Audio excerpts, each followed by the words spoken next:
ममता बनर्जी का भवानीपुर सीट से पीछे होना, इसके अलावा कोलकाता की ज्यादातर सीटों पर बीजेपी का लीड करना, अगर आप ये नंबर नीचे ना भी देख रहे हो तो ये दो खबरें भी उसी तरफ इशारा करने के लिए काफी थी। ये वो सीटें हैं जहां बीजेपी का पिछली बार खाता भी नहीं खुला था, और कोलकाता की सीटों पर बीजेपी का ज्यादातर सीटों पर आगे होना अपने आप में एक बहुत बड़ी बात है। कोलकाता जिसको प्रेसिडेंसी एरिया में माना जाता है, एक तरफा ममता बनर्जी इस सारी सीटों पर जीती थी। ग्रेटर कोलकाता की 35 में से 34 सीटें जीती थी। दक्षिण बंगाल की ज्यादातर सीटों पर भारतीय जनता पार्टी पिछड़ी हुई थी। दूसरे चरण में जो 142 सीटों पर वोट पड़े उसमें से केवल 18 भारतीय जनता पार्टी जीत पाई थी। इतना गैप था दोनों के बीच, और आप देखिए भद्रलोक ने भी ममता का साथ छोड़ दिया है, वो आपको नतीजों में उसका असर दिखाई दे रहा है। और कोलकाता में भारतीय जनता पार्टी का आगे होना अधिकांश सीट पर, ये उसका सबसे बड़ा प्रमाण कहना पड़ेगा। देवेंद्र सौरभ, आज शाम में 7 बजे के आसपास इंतजार कीजिए जब प्रधानमंत्री नरेंद्र मोदी बीजेपी के राष्ट्रीय मुख्यालय पहुंचेंगे, और तैयारियां फिलहाल शुरू हो चुकी हैं अंदर खाने। 1 घंटे बाद कार्यक्रम को लॉक भी कर लिया जाएगा, और वो संदेश बड़ा खास होगा इस लिहाज से कि पश्चिम बंगाल में अगर बीजेपी जीतती है, जो कि यही ट्रेंड बरकरार रहता है, और बीजेपी के पास अपना जो इन्फॉर्मेशन है उसके हिसाब से उसमें कहीं कोई डाउट की बात है नहीं, और उस लिहाज से ही तैयारी शुरू कर दी गई है। तो निश्चित तौर पे एक शानदार ऐतिहासिक सफलता, जिसके बारे में पहले हम लोगों ने बातचीत की थी कि बीजेपी के बड़े नेताओं का ये तक कहना था कि अगर बंगाल जीते और 2-3 राज्य हार भी जाएं, हमें कोई गम नहीं, लेकिन बंगाल जीतना बहुत ज़रूरी है पार्टी के विचारधारा के लिहाज से। और सिर्फ पार्टी के विचारधारा के लिहाज से नहीं, बल्कि उनका ये मानना होता है कि राष्ट्रीय सुरक्षा के लिहाज से जो स्थिति हो गई है उसमें नॉर्थ ईस्ट को फोकस करके वो कहते हैं कि बंगाल में बहुत ज़रूरी है कि ऐसी सरकार हो जो कि केंद्र सरकार के साथ कदम ताल करते रहे, खासतौर पे बॉर्डर फेंसिंग के मामले में और उस तरह की चीज़ों पे लगाम लगाने के मामले में, क्योंकि बंगाल एक गेटवे बन जाता है जिसका असर असम और बाकी नॉर्थ ईस्ट के दूसरे स्टेट पे पड़ता है। तो उस कंडीशन में प्रधानमंत्री नरेंद्र मोदी का जब आज संबोधन होगा तो आप समझ सकते हैं कि वो कितना खास होने वाला है। और ख़ास वो भी क्यों ना सौरभ, बंगाल जैसे राज्य में जो कि डेमोग्राफिकली इतना डिफिकल्ट था, वहाँ पर बीजेपी जाकर अगर ये सफलता हासिल करती है 3 से 77 और 77 से अगर ये आंकड़ा जो अभी ट्रेंड दिख रहा है वो आंकड़ा अगर बरकरार रहता है तो आपकी बीजेपी में क्या कुछ लोगों से बात हो रही है? क्या अभी वो विक्ट्री क्लेम करने की स्टेज पर आ गए हैं, थोड़ा और इंतजार, थोड़े कॉशियस हैं? वो एकदम डैम श्योर हैं। जो पहले से, जैसे वोटिंग से पहले, वोटिंग के दरमियान, वोटिंग के बाद और आज अभी तक के जो इंडिकेशन आ रहे हैं, इसमें पूरे दरमियान कहीं कोई पैटर्न में कोई ग्राफ नीचे कभी उनके कॉन्फिडेंस में जाता नजर नहीं आया। जब मैं चैट से लगातार बात कर रहा हूं तो वो एकदम से ये वही कॉन्फिडेंस दे रहे हैं। बस नंबर्स का मसला है कि नंबर्स कहां जाकर रुकेगा, 170 पे, 180 पे, 190 पे, उस तरह वाली चीज रह गई है। अन्यथा जीत को लेके वो लोग एकदम मुतमईन हैं पश्चिम बंगाल में। आप देखिए अंतर जो अभी हमें जो दिखाई दे रहा है 172 वर्सेस 119, तो एक अच्छे खासे मार्जिन के साथ भारतीय जनता पार्टी अपने दम पर सरकार बनाने की ओर बढ़ती हुई दिखाई दे रही है, और तृणमूल कांग्रेस को भारी नुकसान उठाना पड़ रहा है, बिल्कुल साफ दिखाई दे रहा है। कोलकाता में भी भारतीय जनता पार्टी ज्यादातर सीटों पर आगे चल रही है। नॉर्थ बंगाल बीजेपी का पहले हमेशा से एक मुफीद क्षेत्र वो रहा है। मुस्लिम बहुल सीटों की अगर बात करेंगे तो मुस्लिम वोट बटा है कई जगह पर, ये ट्रेंड्स ये भी बता रहे हैं। अब देखिए खबर आ रही है भवानीपुर सीट से ममता बनर्जी आगे हो गई हैं, इसका मतलब भवानीपुर की सीट क्लोज सीट है, हॉटली कंटेस्टेड सीट तो थी, लेकिन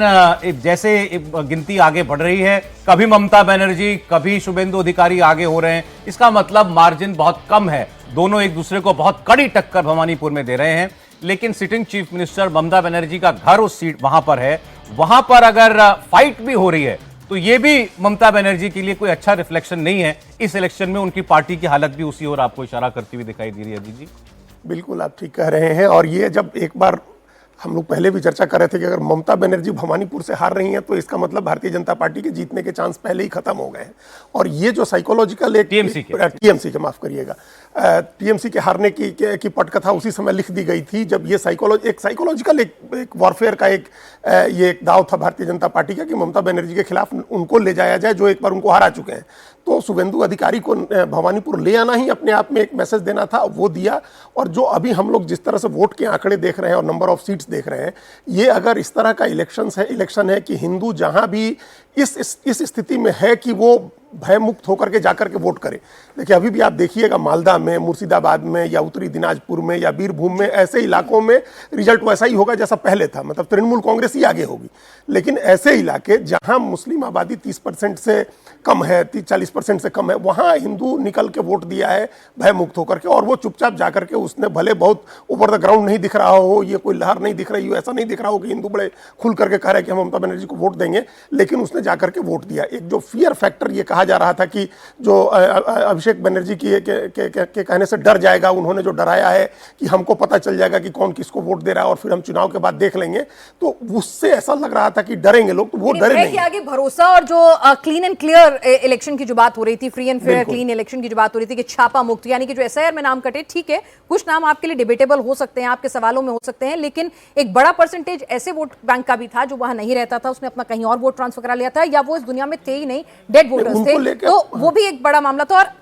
लगातार कहा जाता 55 सीटें ऐसी हैं जहां पर हार जीत का जो मार्जिन था वो लेस देन 5% था, तो वो भी एक बहुत बड़ा फैक्टर यहां पर रहा था। तो अब फिलहाल भद्रलोक की बात कर लेते हैं, क्योंकि अभी मेरे पास जो अपडेट आ रही है वो ये है कि भद्रलोक जो अनटचेबल था, कहा जाता था बीजेपी जो है वो जीत ले जहां भी जीतना है, लेकिन भद्रलोक में अभी बीजेपी को आने में वक्त लगेगा। तो भद्रलोक में भी बीजेपी अपने पैर जमाने में कामयाब होती हुई यहां पर नजर आ रही है। यहाँ पर मनोज जी, तो भद्रलोक में 3-4 सीटें हमने दी थी कोलकाता के रीजन में, फिर हमने कुछ और कोलकाता में हम लोगों ने कहा था कि 7-11 में से कलकत्ता, हाँ 7 बीजेपी वहां पे आ जाएगी, और उसके कारण भी बताए थे कि पिछली बार जो पोल हुआ था 2021 में वो करीब 62% का था और इस बार 90% हुआ, तो 28% जो पोल बढ़ा है वो कहाँ पे जाएगा। तो उस हिसाब से ये लग रहा था कि जो पिछले बार 2021 में लोग नहीं निकले थे, इस बार जब निकल रहे हैं वो, और भद्र लोग निकल रहे हैं, तो उसमें एक हम लोगों ने 2-3 संभावनाएं की थी कि इनको या तो डर के मारे पिछली बार नहीं निकले थे या कोरोना के डर से नहीं निकले थे, तो ऐसे स्थिति में इस बार लोगों ने निकला है,